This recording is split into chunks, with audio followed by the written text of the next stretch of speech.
Hello, I'm Kevin Berger. One Minneapolis, One Read is a community-wide reading event where everyone in town is invited to read the same book in an effort to encourage an engaged public discussion. This year's book is A Choice of Weapons by Gordon Parks. To tell us more about the 2013 read, we have Kim Ellison, Vice Chair of the Minneapolis One Read, and Robin Hickman, the great niece of Gordon Parks. Welcome to Newsmakers. Thank you both for being here. Robin, tell us a little bit more about your great uncle Gordon Parks. If people don't know, he was a man of great accomplishment. Can you tell us a little about him? Great accomplishment. Uncle Gordon, humble beginnings in Kansas, coming to St. Paul as a teenager, had challenging life as a young man, went on to be an international Renaissance man as the first black photographer for Vogue magazine, for Life magazine, first black director to make a Hollywood movie, accomplished composer, author, all things, and had a journey that took him to the age of 93 years old.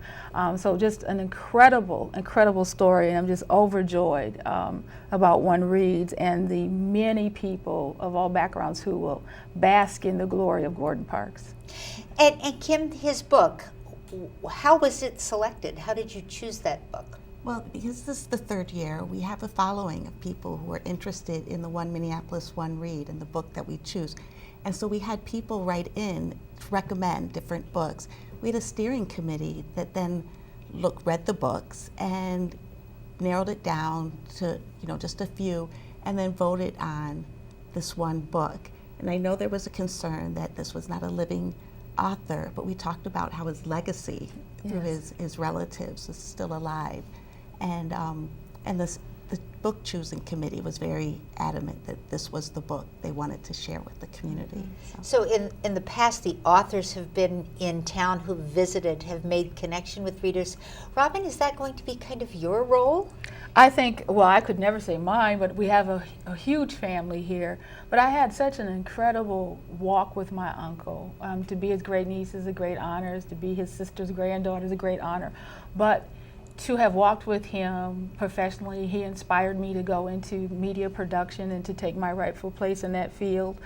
To go on to be able to walk with him as we produced an HBO documentary on his life while he was living, and to be able to show him, you taught me well, and to bear witness to him seeing his life story on the big screen was just so amazing. So I've had a very unique walk with my uncle, and I think too also over the years while he was living, him seeing and demonstrating that his legacy could transform the lives of young people.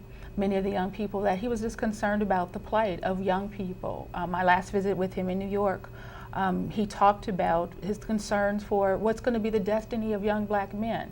So as revered as he is internationally, he was concerned, do they have it any better than I had it as a young black man trying to find my way in St. Paul and Minneapolis? And so what I did is I assured him that yes, your living will not be in vain. We will as a family and as a community keep your legacy lifted up and continue to transform those lives. And this is such a great, when Kim called me, I was excited. I was so excited. And so you encouraged people to connect through that story. Yes, absolutely. And one of my first calls was to Robin saying, we're looking at doing a choice of weapons for our One Minneapolis One Read. And we talked about how this is a living legacy, that you can still see his pictures, that you can still see his films. And people who want to get involved in sharing that legacy by reading the book can do it. We want to let people know at Minneapolis One Read, the website, and on the Facebook page, this is how you can find community events so you can participate in A Choice of Weapons. Thanks for joining us for Comcast Newsmakers.